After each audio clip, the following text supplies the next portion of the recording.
Hello friends, स्वागत है आप सभी का मंडोरा स्टडी में। इस वीडियो में हमने जो पॉलिटी का एक टॉपिक लिया है अंतरिम सरकार। तो देखिए भारत में किन हालात में बनी थी एक साल पहले एक अंतरिम सरकार। इस सभी की क्या क्या उस समय चुनौतियां थी, क्या क्या भारत की स्थिति थी, उन सभी को जो है कवर करने वाले हैं।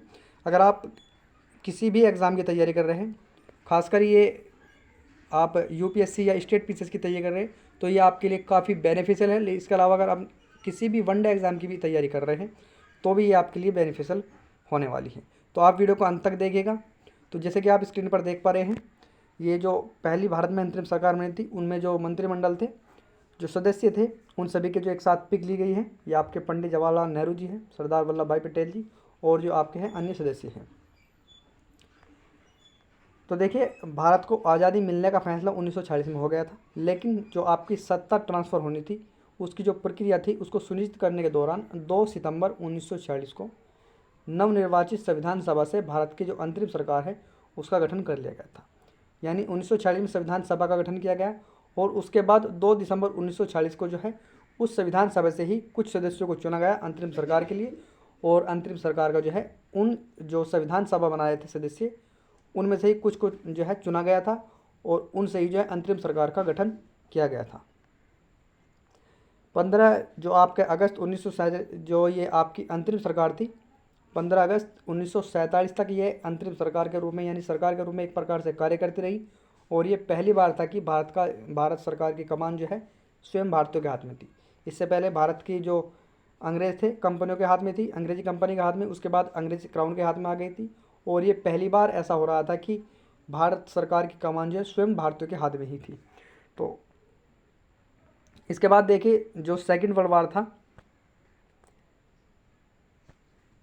सेकंड वर्ल्ड वार जो है आपका ख़त्म होने के बाद जो है अंग्रेज़ों ने तय कर लिया था कि अब जो है वे भारत को आज़ाद कर देंगे और अपने देश जो है लौट जाएंगे।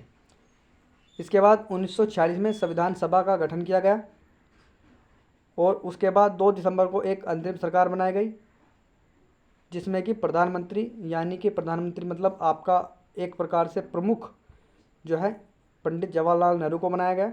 और शुरू में जो मुस्लिम लीग थी, जो कांग्रेस के अलग जो दूसरी बड़ी पार्टी थी मुस्लिम लीग, इस अंतरिम सरकार में उन्होंने जो है शामिल होने से पूर्ण रूप से जो है मना कर दिया था। लेकिन इसके बाद जो है कुछ सदस्य जो है इस सरकार में जो है शामिल हो गए थे।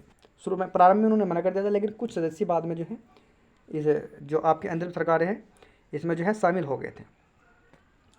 अब टॉपिक आ जाता है पहले संविधान सभा का गठन कैसे हुआ था। तो देखिए जो आपका सेकेंड वर्ल्ड वार है ख़त्म होने के बाद ब्रिटिश सरकार ने भारत छोड़ो आंदोलन के दौरान कुछ कैदियों को जो है कैद कर लिया था, यानी कुछ क्रांतिकारियों को कैद कर लिया था ब्रिटिश सरकार ने।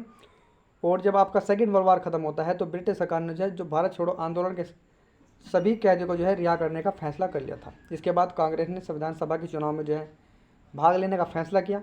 मुस्लिम जो आपकी मुस्लिम लीग थी इसने भी इस चुनाव में जो है हिस्सा लिया। यह चुनाव सीधा चुनाव नहीं था, आपको बता दें, यह आपको नोट करना है, याद रखना है कि यह जो चुनाव था ये सीधा चुनाव नहीं था। यानी संविधान सभा के सदस्यों को जो है जो राज्यों की असेंबली थी उनके सदस्यों को जो है चुना गया था। ये डायरेक्ट चुनाव नहीं हुआ था, राज्य की असेंबली से जो है सदस्यों को चुना गया था। इसके अलावा पहले प्रधानमंत्री पंडित जवाहरलाल नेहरू जी बनाए गए, ये आपकी पिक भी देख पा रहे होंगे। देखिए नेहरू को मिली थी प्रधानमंत्री की शक्तियाँ। देखिए हुआ क्या था, भारत में पहली बार जब प्रधानमंत्री का पद आया था उस समय ये भी चुनौती रही कि जो प्रधानमंत्री है उसके पास क्या क्या शक्तियाँ रहने वाली हैं। तो ये सभी शक्तियाँ जो प्रधानमंत्री के लिए बनाई गई थी आपके पंडित जवाहरलाल नेहरू को सौंपी गई। इस चुनाव में कांग्रेस ने हिंदू बहुल इलाकों की ज़्यादातर सीटें जीती थी, वहीं मुस्लिम लीग ने मुस्लिम बहुल इलाकों की जो है जहाँ पर मुस्लिम आबादी काफ़ी ज़्यादा थी तो वहाँ पर जो है मुस्लिम लीग ने ज़्यादा सीटें जीती। और कांग्रेस ने जो है जहाँ पर हिंदू जो जनसंख्या ज़्यादा थी वहाँ पर जो है आपकी एक प्रकार से कांग्रेस जो है ज़्यादा सीटें जीत कर आई थी। इसके अलावा 1946 में ही ब्रिटेन के प्रधानमंत्री क्लीमेंट एटली ने कैबिनेट मिशन हिंदुस्तान भेजा, जिससे ऐसी सरकार बन सके जो कि आज़ाद भारत को संभाल ले। और यानी जो आपके ब्रिटेन के प्रधानमंत्री क्लीमेंट एटली उस समय उन्होंने कैबिनेट मिशन को भारत भेजा था। और वे भेजा इसलिए था कि एक ऐसी सरकार बनाई जा सके जो कि आज़ाद भारत को असल में पूर्ण रूप से संभाल सके। शुरू में इसका प्रमुख वायसराय को बनाया गया था, लेकिन बाद में जो है इसे एक मंत्रिमंडल के रूप में बदल दिया गया।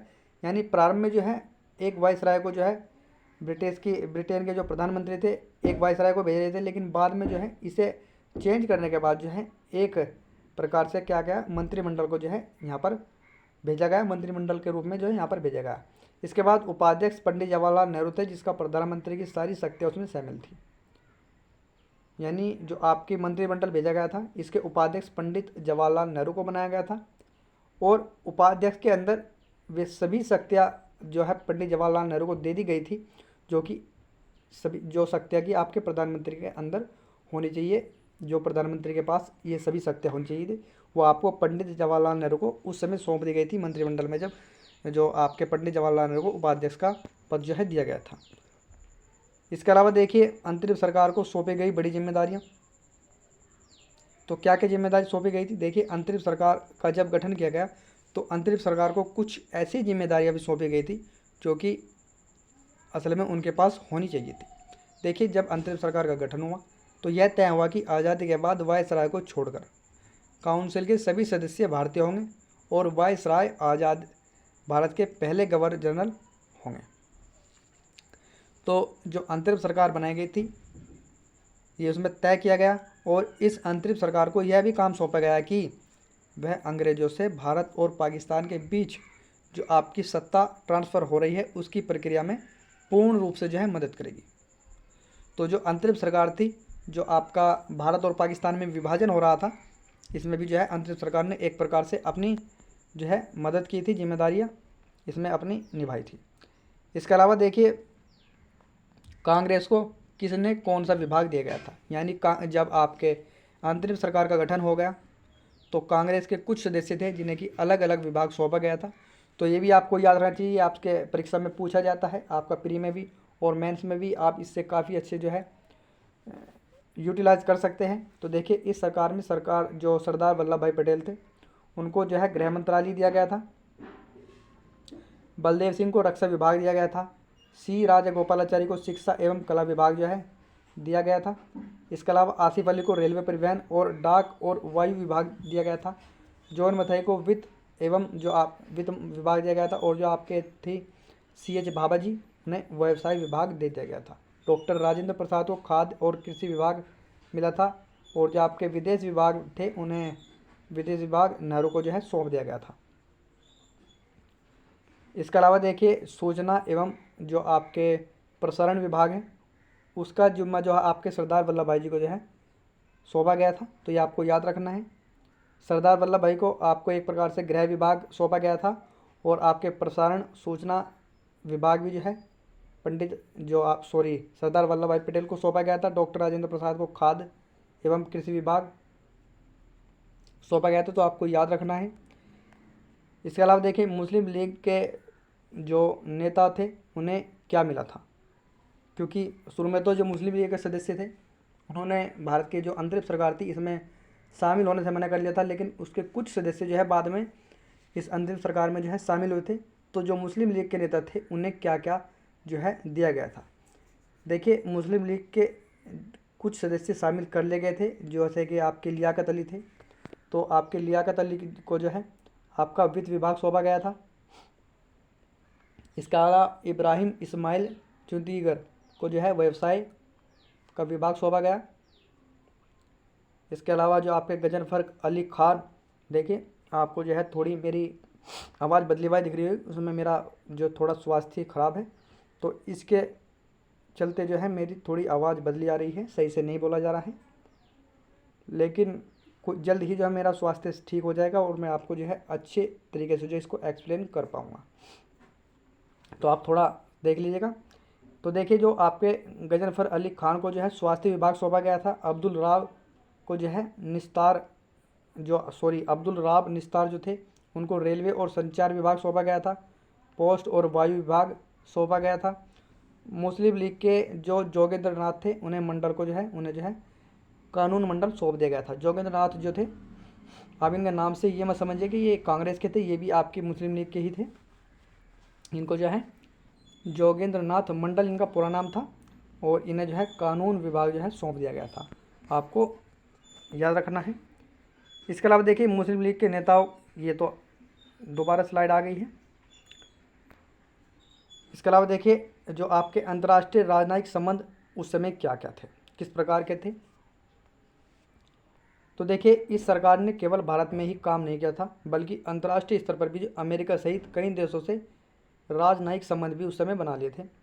इस बीच 20 फरवरी को जो है ब्रिटिश सरकार ने वायसराय बदला और ऐलान भी किया कि अंग्रेज जून 1948 तक सत्ता हस्तांतरण की प्रक्रिया पूरी करने के बाद जो है भारत को पूर्ण रूप से जो है छोड़ देंगे, आज़ाद कर देंगे।